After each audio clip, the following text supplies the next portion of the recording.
Après les grosses pluies, les pompiers sont à pied d'œuvre.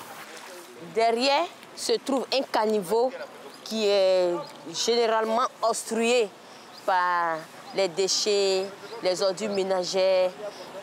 C'est cela qui provoque l'inondation de ce quartier.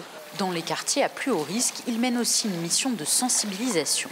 Le soir, vous avez fini de travailler, il faut débrancher tous les appareils. Alors quand il pleut, ne laissez pas les enfants s'amuser dans l'eau. Mais l'eau prend parfois par surprise. Jeudi dernier, le ravin habituellement asséché où jouait le fils de Souleymane a été submergé en seulement quelques minutes. 3 enfants ont perdu la vie ce jour-là. Le premier qui a été repêché là, c'était celui de mon fils. Le plus grand a pu se sauver. Et le plus petit, de 10 ans, 12 ans, il ne pouvait pas. J'ai essayé de courir, il s'est sauvé, mais le puits est arrivé. Voilà. Autre conséquence de ces violentes précipitations, la fragilisation des bâtiments. 3 immeubles, dont celui-ci, se sont effondrés ces derniers jours.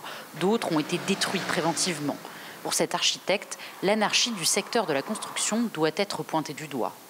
Parce que les effondrements auxquels on assiste, c'est malheureusement très souvent le cas de personnes qui n'avaient pas les connaissances nécessaires à leur réalisation.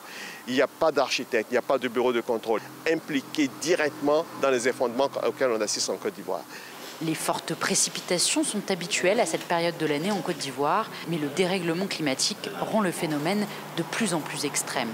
Nous assistons à des saisons de pluie de plus en plus atypiques, dans la mesure où le volume de précipitation qui est attendu tout au long d'une saison des pluies peut se retrouver dans des périodes beaucoup plus rapprochées.